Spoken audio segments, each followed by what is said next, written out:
अस्सलाम वालेकुम। आज हम 8th क्लास के साइंस का तीसरा चैप्टर स्टार्ट करेंगे जो कि है बायोटेक्नोलॉजी।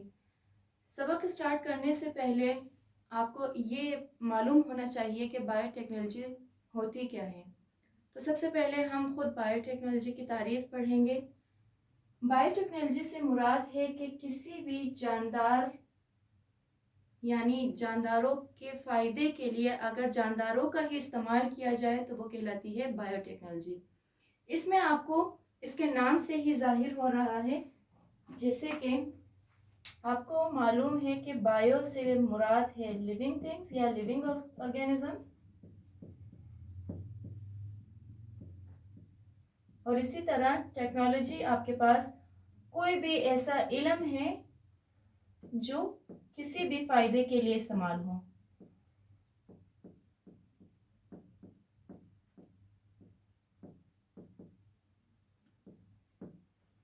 तो यानी किसी भी जानदारों का कोई ऐसा इस तरीके से इस्तेमाल जो उन्हीं के लिए हो, तो वो आपके लिए क्या कहलाएगी? बायोटेक्नोलॉजी। अब इस चैप्टर में आपका सबसे पहला जो टॉपिक है वो है डीएनए रेप्लिकेशन।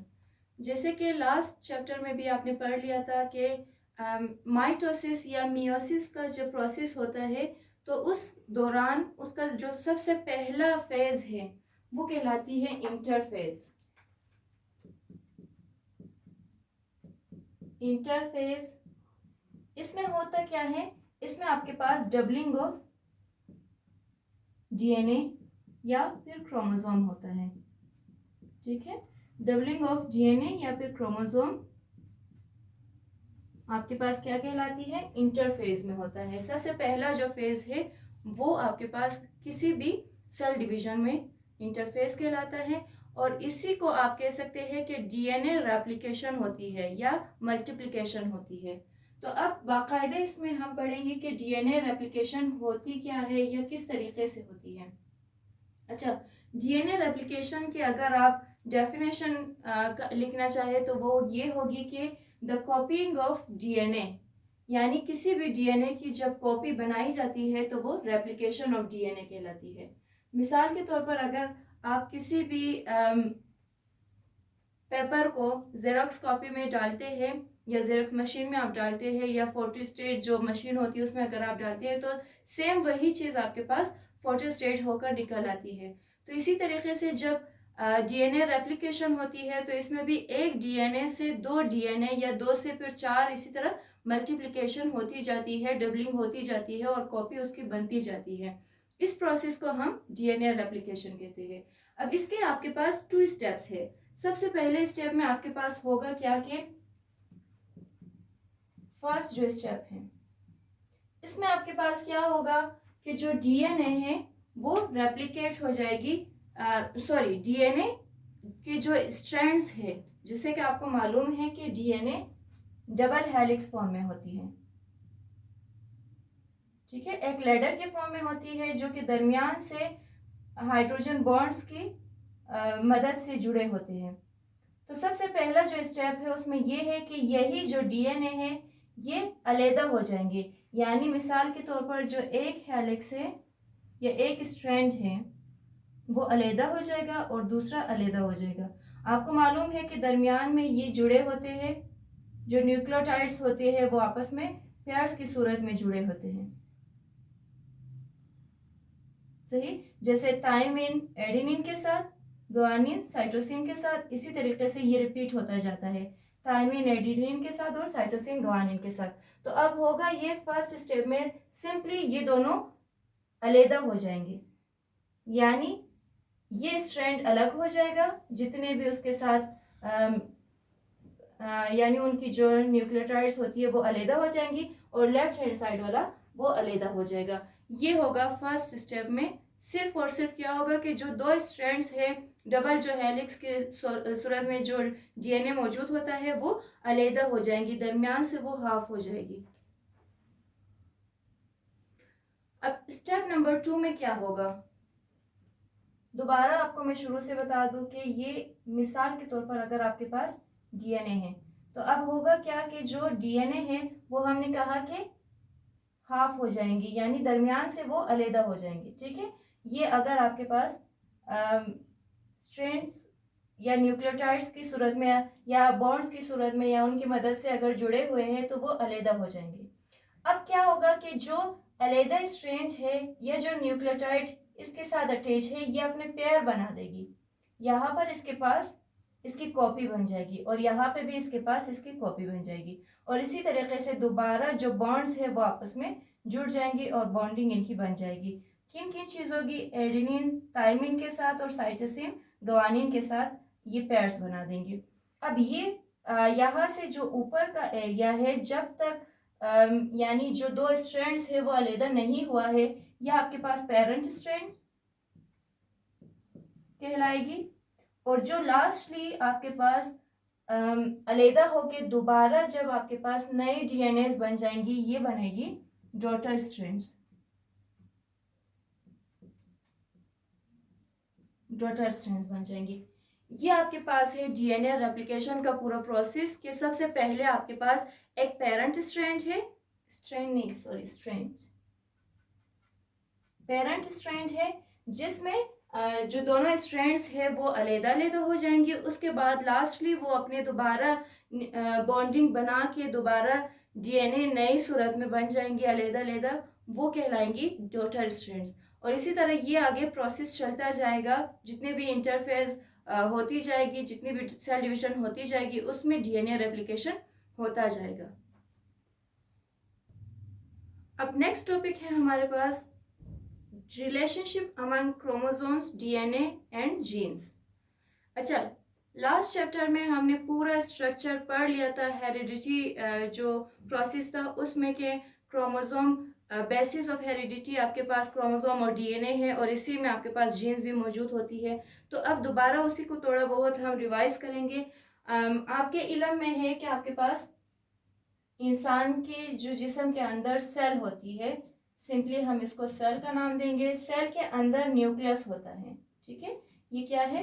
न्यूक्लियस। अब न्यूक्लियस के अंदर आपके पास क्या मौजूद होते हैं? क्रोमोसोम्स। इसी क्रोमोसोम को हम अगर बढ़ा के या बड़ा करके हम दिखाने की कोशिश करें तो आपके पास इस शेप में होगी। ठीक है, ये क्रोमोसोम है। आप कह सकते हैं कि थ्रेड लाइक स्ट्रक्चर होती है, यानी धागे की सूरत में होती है। अब इसी क्रोमोसोम में क्या होगा?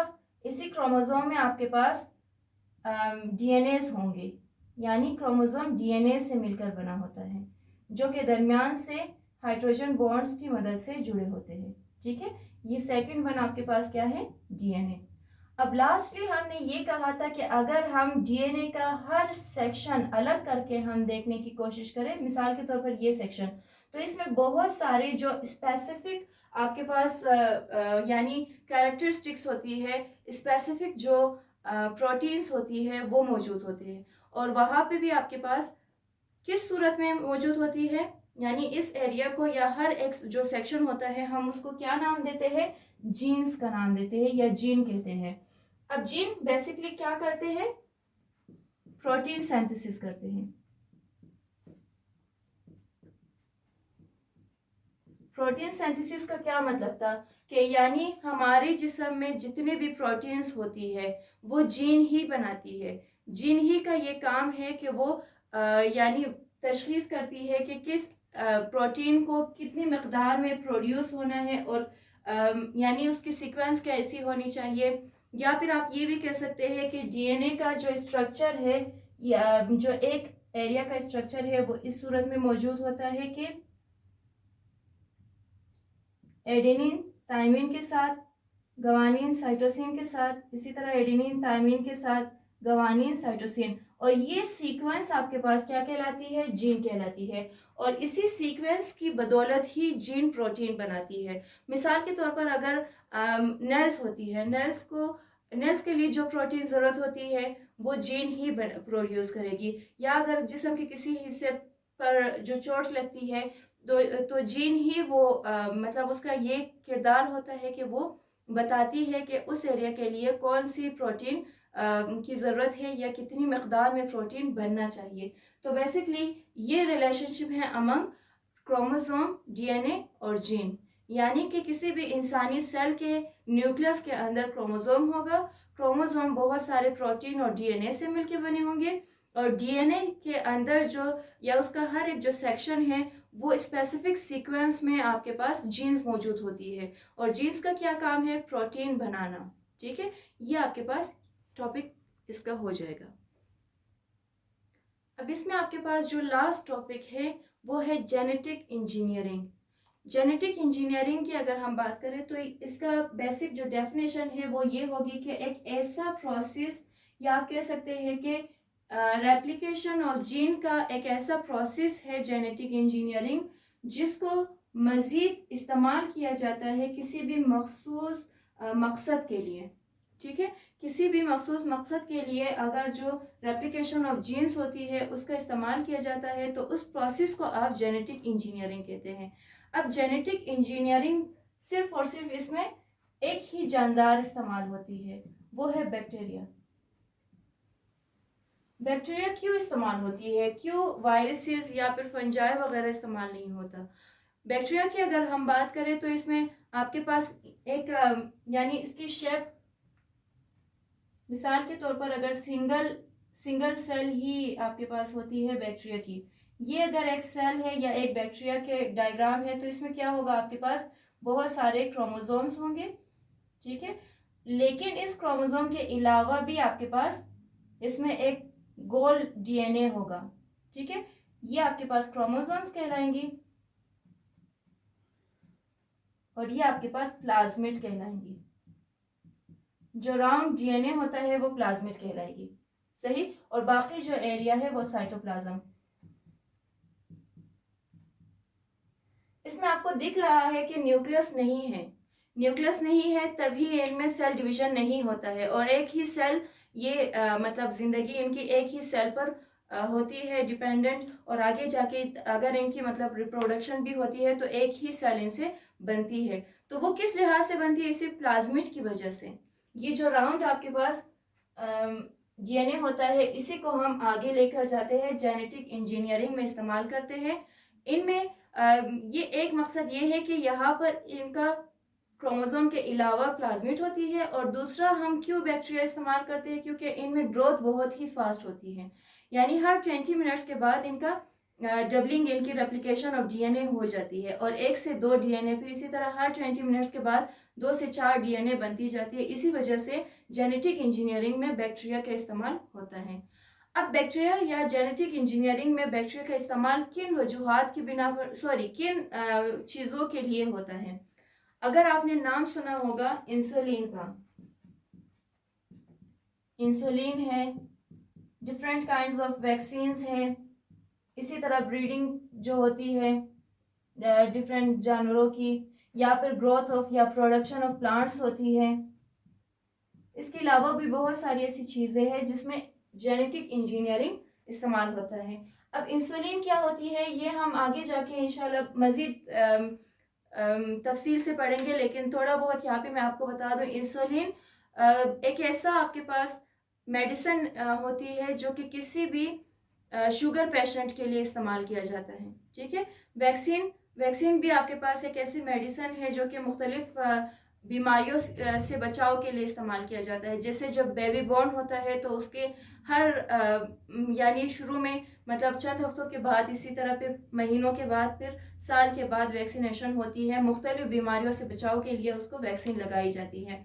मुख्तलिफ बीमारियों में उनके पास यही हैज़ा वगैरह होती है, आपके पास हेपेटाइटिस वगैरह होती है, फिर इसी तरह पोलियो के कतरे भी पिलाए जाते हैं। तो वो सब आपके पास इसी जेनेटिक इंजीनियरिंग की ही बदौलत इस्तेमाल में लाई जाती है। नेक्स्ट है ब्रीडिंग ऑफ एनिमल, यानी एक एनिमल अगर जो ज़्यादा दूध देता है, अगर हमें चाहिए कि कोई एक ऐसा एनिमल हो जो ज़्यादा दूध दे, तो उसके लिए भी हम जेनेटिक इंजीनियरिंग इस्तेमाल करते हैं। या अगर हमें कोई ऐसा एनिमल चाहिए जिसकी गोश्त बहुत ज़्यादा मकदार में प्रोड्यूस हो, तो उसके लिए भी हम जेनेटिक इंजीनियरिंग इस्तेमाल करते हैं। या फिर प्लांट्स के लिए भी अगर हमें चाहिए कि हमारी फसलें बहुत ज़्यादा मकदार में ग्रो हो, या फिर उनकी जो फ्रूट्स वगैरह होती है वो बहुत ज़्यादा वेराइटीज़ में हमारे पास आए। मिसाल के तौर पर अगर आप एप्पल की बात करते हैं, एप्पल की बहुत सारी अक़साम होती है, या फिर अगर अंगूर की बात करते हैं, उसकी बहुत सारी वैरायटीज़ आपके पास होती है, तो वो सिर्फ़ और सिर्फ जेनेटिक इंजीनियरिंग की ही बदौलत इस्तेमाल में लाई जाती है।